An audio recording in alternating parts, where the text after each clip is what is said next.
नमस्कार, प्रणाम दोस्तों, आप सभी का स्वागत है हमारे YouTube चैनल पे। चलिए बहुत ही प्यारा सा गीत सुनाने जा रहे हैं आप लोगों को, शिव गुरु का, शिव चर्चा का गाना। तो चलिए स्टार्ट करते हैं।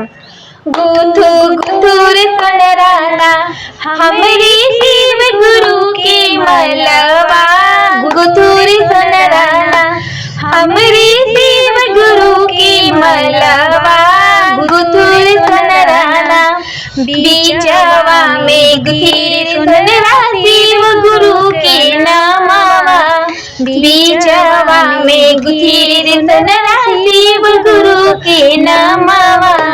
मालवा पहिने हम ससुरा में गईली, सास कहेली बहू हई न डैनिया, सास कहेली नाही सासु डाइन हम नाही तो नहीं निया, नाही सासु डाइन हम नाही तो नहीं निया। हम तो हई ना अपने शिव गुरु के शिष्या, हम तो हई ना अपने शिव गुरु का शिष्या, हम तो हई ना। गुथु गुथुर सोनराना हमरे शिव गुरु की मलवा, गुथुर सोनराना हमरे शिव गुरु के मलवा, गुथुर सोनराना बीचवा में गुथीर सोनरा शिव गुरु के नामवा, बीचवा में गुथीर सोनरा शिव गुरु का नामवा।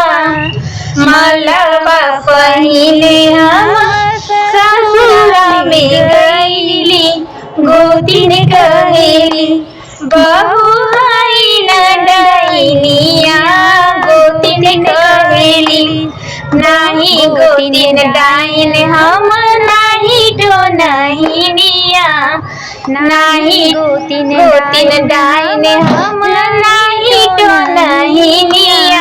हम तो हई ना अपने शिव गुरु का शिष्या, हम तो हई ना अपने शिव गुरु का शिष्या, हम तो हई ना। गुथु गुथुर सोनराना हमरे शिव गुरु का मलवा, गुथुर सोनराना हमरे शिव गुरु के मलवा, गुथुर सोनराना बीचवा में गुथीर सोनरा शिव गुरु का नामवा, बीचवा में गुथीर सोनरा शिव गुरु का नामवा। मलवा पहिने हम ससुरा में गईली, ननद कहेली भाभी हई न डैनिया, ननद कहेली नाही नाही हम डाइन ननद नाही तो नहीं निया।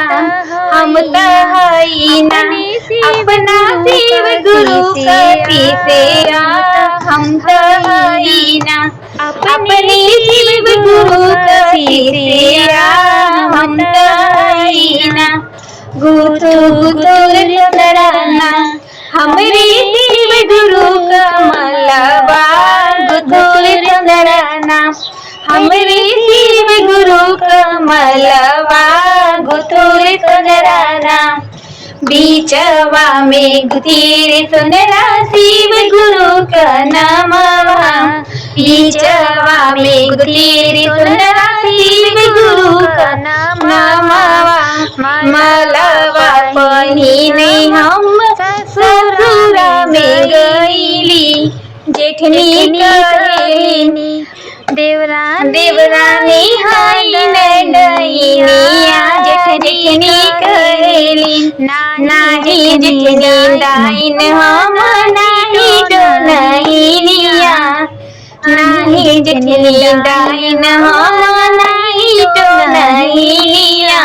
हम तो हई ना अपने शिव गुरु का शिष्या, हम तो हई ना अपने शिव गुरु का शिष्या, हम तो गुथु गुथुर तोर तनराना हमरे शिव गुरु कमलवा गुथुर तोर तनराना हमरे शिव गुरु कमलवा गुथुर तनराना बीचवा में गुथीर तोरा शिव गुरु का नामवा बीचवा में गुथीर तोरा शिव गुरु के नामवा मालावा पहिनी हम ससुरा में गईनी देवर कहेले भाभी हाय नंदनिया देवर